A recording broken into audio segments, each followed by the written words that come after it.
उर्वशी, स्वर्ग की अप्रतिम खूबसूरत अप्सरा उर्वशी, जिस पर राष्ट्र कवि रामधारी सिंह दिनकर महाकाव्य लिख डाले और नाम दिया उर्वशी महाकाव्य।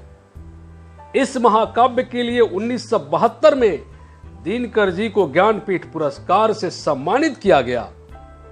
आज ज्ञानपीठ पुरस्कार से सम्मानित महाकाव्य उर्वशी के कुछ अंश का पाठ करूंगा। महाकाव्य उर्वशी का यह अंश उस प्रसंग की ओर ले जाता है जब भगवान इंद्र का दरबार सजा हुआ था, अप्सराएं नाच रही थी और उस दिन नृत्य मंडली का नेतृत्व कर रही थी स्वर्ग की सबसे खूबसूरत अप्सरा उर्वशी। तभी तीनों लोकों का भ्रमण करते हुए कहीं से नारद जी पहुंच गए और नारायण नारायण करते हुए अपना आसन पर बैठे।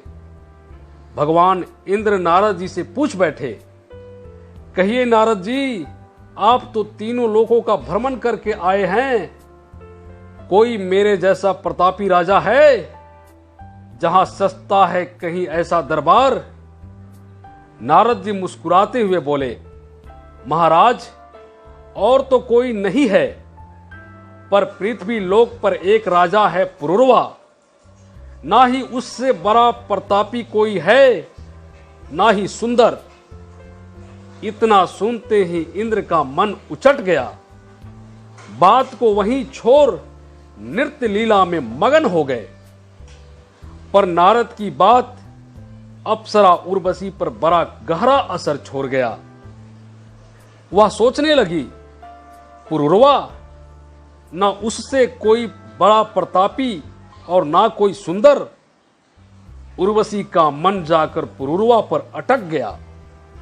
वह सोचने लगी कि ऐसा पुरुष भला होगा कैसा जिसके जैसा तीनों लोक में कोई नहीं। और इसी उधेर बूंद में उर्वशी के नृत्य का ताल बिगड़ गया। इंद्र तो पहले से चीढ़े बैठे थे ही, सो चीख पड़े, निकल जाओ उर्वशी मेरे स्वर्ग से, और वहीं जाओ जहां तुम्हारा मन अटका है। स्वर्ग में तुम्हारा कोई जगह नहीं है। उर्वशी को पृथ्वी लोक पर आना पड़ा, जहां वह पुरुरवा से मिली। दोनों में प्रेम हुआ, फिर विवाह हुआ और संतानें हुई। दिनकर जी ने उर्वशी महाकाव्य के एक एक पंक्ति को ऐसे लिखा है मानो स्वर्ग लोक और पृथ्वी लोक का मिलन हो रहा हो, और वह दृश्य सबसे ज्यादा झकझोर जाता है जहां पुरुरवा जैसा प्रतापी राजा, जिसे हराने वाला इस पृथ्वी लोक पर कोई पैदा ही नहीं हुआ, वो प्रेम के आगे नतमस्तक है, घुटने टेक देता है। उर्वशी के मोहिनी लावण्य रूप पर आतुर हो, सब कुछ उसके चरणों में समर्पित कर देता है और अपनी पराजय स्वीकार करता है। सुनिए दिनकर जी के शब्दों में क्या कहते हैं पुरुरवा उर्वशी से। कौन है अंकुश इसे मैं भी नहीं पहचानता हूं, पर सरोवर के किनारे कंठ में जो जल रही है, उस तृषा उस वेदना को जानता हूं। कामनाओं के झकोरे रोकते हैं राह मेरी, खींच लेती है तृषा पीछे पकड़ कर बाह मेरी। सिंधु सा उदाम अपरंपार मेरा बल कहां, गूंजता जिस शक्ति का सर्वत्र जय जयकार, उस अटल संकल्प का संबल कहां है। यह शिलासा वृक्ष, ये चट्टान सी मेरी भुजाएं, सूरज के आलोक से दीपित समुन्नत भाल, मेरे प्राण का सागर अगम उत्ताल उच्छल है। सामने टिकते नहीं बनराज पर्वत डोलते हैं, कांपता है कुंडली मारे समय का ब्याल। मेरी बाह में मारुत गरुड़ गजराज का बल है, मर्तमानों की विजय का तुर्ज हूं मैं, उर्वशी अपने समय का सूरज हूं मैं। अंधतम के भाल पर पावक जलाता हूं, बादलों के शीश पर संयंदन चलाता हूं। पर न जाने बात क्या है, इंद्र का आयुध पुरुष जो झेल सकता है, सिंह से बाहें मिलाकर खेल सकता है। फूल के आगे वही असहाय हो जाता, शक्ति के रहते हुए निरुपाय हो जाता। विद्य हो जाता सहज बंकिम नयन के बाण से, जीत लेती रूपसी नारी उसे मुस्कान से। मैं तुम्हारे बाण का बींधा हुआ खग, वक्ष पर धर शीश मरना चाहता हूँ। मैं तुम्हारे बाण का बींधा हुआ खग, वक्ष पर धर शीश मरना चाहता हूँ। मैं तुम्हारे हाथ का लीला कमल हूँ, प्राण के सर में उतरना चाहता हूँ। मैं तुम्हारे हाथ का लीला कमल हूँ, प्राण के सर में उतरना चाहता हूँ। प्रेम के जिस आग में महाराजा पुरूरवा जल रहे हैं, उस आग में उर्वशी भी उतनी ही जल रही है। उर्वशी महाराजा पुरूरवा से कहती हैं, और मिले जब प्रथम प्रथम तुम विद्युत चमक उठी थी, इंद्रधनुष बनकर भविष्य के नीचे अधियाले पर। तुम मेरे प्राणेश ज्ञान गुरु सखा मित्र सहचर हो।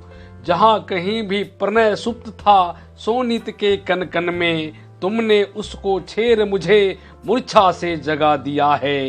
प्राणा में शीतल सुचिता सद्य प्रस्फुटित कमल की, लगता है रिजु प्रभा हृदय में पुनः लौट आई है। भरी चुंबन की फुहार कंपित प्रमोद की अति से, जाग उठी हूँ मैं निद्रा से जगी हुई लतिकासी। तन की सीरा सीरा में जो रागिनियां बंद पड़ी थी, कौन तुम्हारे बिना उन्हें उन्मोचित कर सकता था। कौन तुम्हारे बिना दिलाता यह विश्वास हृदय को, अंतरिक्ष या स्वयं भूमि है किसी अन्य जगत की। सम्मुख जो झूलते वृक्ष वे वृक्ष नहीं बादल हैं। यह ज्योतिर्मय रूप प्रकृति ने किसी कनक पर्वत से काट पुरुष प्रतिमा विराम निज मन आकारा की। महाप्राण से भर उसको फिर भू पर गिरा दिया है। स्यात स्वर्ग की सुंदरियां परियां को ललचाने को, स्यात दिखाने को धरती जब महावीर जनती है। असुरों से वह बलि सूरों से मनोज्ञ होता है। यहाँ उर्वशी पुरूरवा के प्रेम में ऐसे डूब गई है जहां से अब उसे निकलना असंभव लग रहा है। वह कहती है, उफरी यह माधुरी और ये अधर विकल फूलों से, ये नवीन पाटल के दल आनन पर जब फिरते हैं, रोम कूप जाने भर जाते कीन पीयूष कनों से। और सिमटते ही कठोर बाहों के आलिंगन में, चटूल एक पर एक उष्ण उर्मियां तुम्हारे तन की, मुझे कर संक्रमण प्राण उन्मत्त बना देती है। कुसमयीत पर्वत समान तब लगी तुम्हारे तन से, मैं पुलकित विह्वल प्रसन्न मूर्छित होने लगती हूँ। कितना है आनंद फेंक देने में स्वयं स्वयं को, पर्वत की आसुरी सकित के आकुल आलोरन में। तू मनुज नहीं देवता कांति से मुझे मंत्र मोहित कर ले, फिर मनुज रूप धर उठा गढ़ अपने आलिंगन में भर ले। मैं दो बिटवों के मग्न नहीं लतिका सी सो जाऊं, मैं दो बिटवों के बीच मग्न नन्ही लतिका सी सो जाऊं। छोटी तरंग सी टूट उर स्थल के महिग्र पर खो जाऊं। ओ मेरे प्यारे त्रिशित्र सांत्र अंतासर में माजित करके, हर लूंगी मन की तपन चांदनी फूलों से सुसज्जित करके। रसमयी मेघमाला बनकर मैं तुम्हें घेर छा जाऊंगी, फूलों की छनह तले अपने अधरों की सुधा पिलाऊंगी। फूलों की छनह तले अपने अधरों की सुधा पिलाऊंगी, अपने अधरों की सुधा पिलाऊंगी।